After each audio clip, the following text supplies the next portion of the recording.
Cuando somos pequeños, normalmente comenzamos viendo qué hacen los que son más grandes. Lo que hace tu mamá cuando, por ejemplo, estás haciendo las arepas o cuando tu papá está leyendo el periódico y queremos imitarlos. Creo que en ese aspecto yo tuve un ambiente muy curioso. Mi papá, mi hermana y mi mamá estaban estudiando a la vez. Los grandes estaban en la universidad, mi hermana estaba en el bachillerato. Y yo quería ser como ellos, pero yo quería estudiar. Mientras ellos sacaban, mi mamá sacaba sus libros de leyes y estaba sumergida en código civil y todas estas cosas. Yo también quería sumergirme en libros, pero todavía no sabía ni siquiera leer y escribir.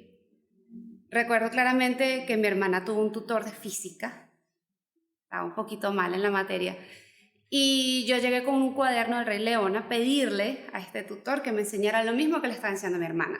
O sea, el cuaderno era verde, recuerdo la silueta de Timón y Pumba, y lo que yo quería era aprender cosas que no iba a poder. Así que él simplemente me enseñó a sumar y restar, no ningún movimiento rectilíneo uniforme.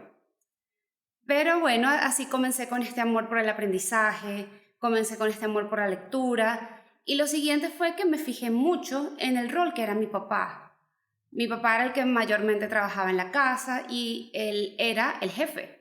Él tenía su propia empresa, él tenía una fábrica de muebles, iba con mi mamá a la oficina de él. Era muy interesante para mí porque yo me quedaba en mi cuarto de juegos, que era la oficina, y mi juguete favorito era la máquina de escribir.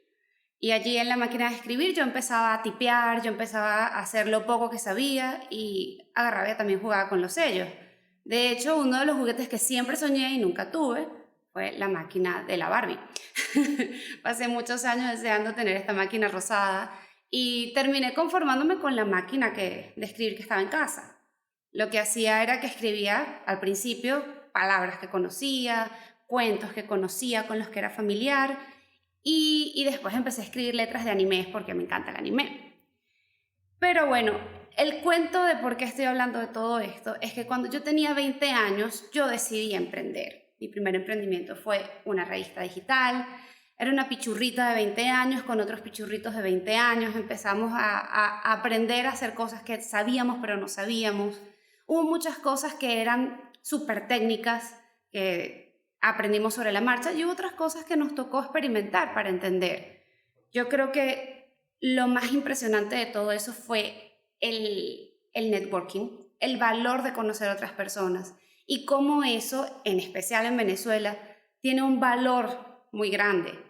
Sí recuerdo y sí noté que mientras mis compañeros estaban en una onda muy diferente a la que yo estaba, yo quería seguir emprendiendo. Para mí emprendiendo era súper natural, mientras que otros compañeros estaban así como que, pero ya va, yo quiero trabajar en una empresa, yo quiero tener un carnet con mi foto y un logotipo importante, yo quiero que me vean y digan, ah, ya trabaja en tal lado. Y yo no, y ahí creo que fue cuando entendí la influencia que había tenido mi papá en mí y la influencia de yo haber crecido en ese ambiente tan peculiar. Claro, este primer emprendimiento fracasó, vamos a verlo así. Simplemente se convirtió en una bonita marca de mi currículo. Lo primero que sale en mi currículo es algo que yo creé, es algo que innové, es algo que tiene mi nombre. Me gusta pensar que es algo así como una especie de prueba psicológica. Entonces, el reclutador que lo vea en el currículo va a decir, esto parece una mariposa. No, esto parece un gusanito. Siento que es una carta blanca que puede significar oportunidades y a la vez significó para mí un gran aprendizaje. El tiempo pasó, vamos a decir que la llama del emprendimiento se calmó un poquito en mí, ¿sabes? Pero siempre se quedó allí, como dice la canción, en el reverso de mi pupila. Y aunque llegué a tener buenos trabajos, estuve en una agencia en el Cubo Negro y sí, con orgullo dije, trabajo en el Cubo Negro. Yo quería seguir emprendiendo.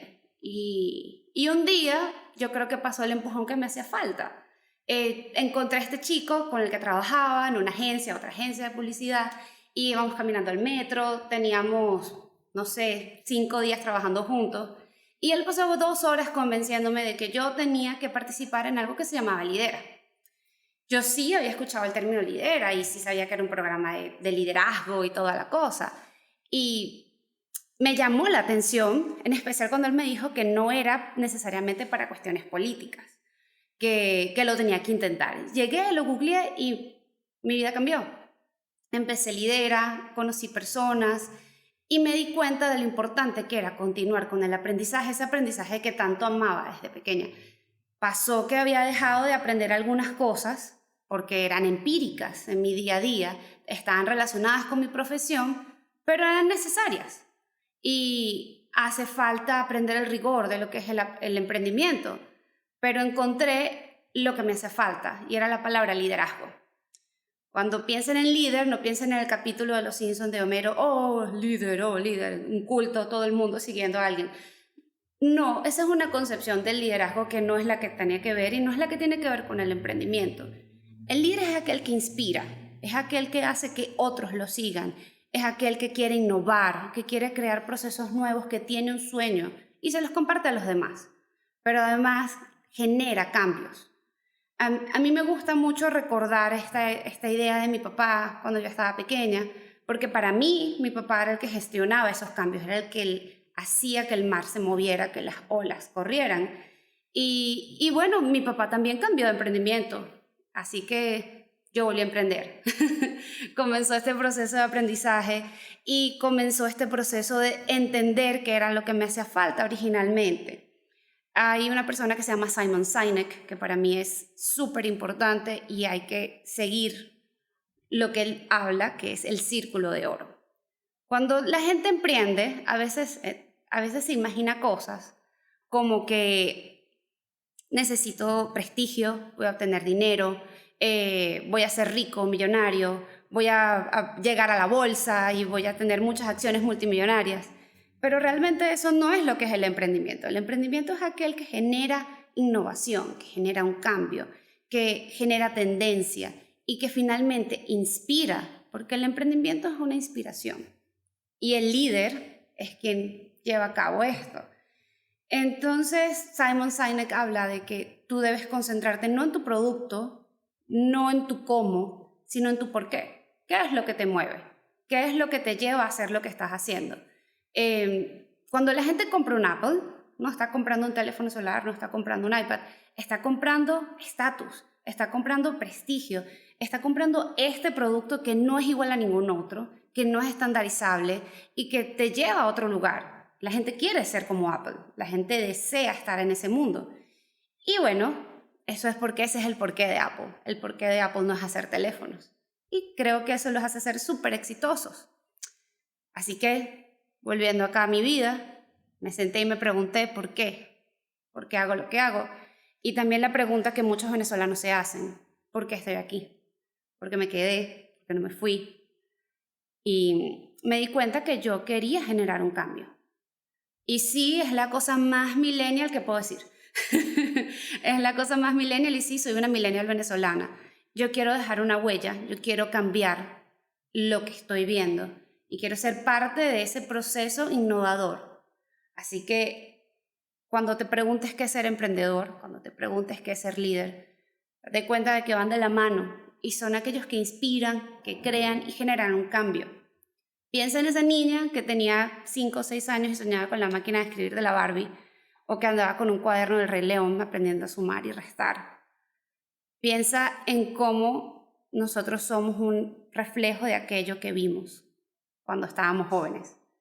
Y recuerda, bueno, para mí el líder inspira en todas las situaciones, incluso cuando está de vacaciones.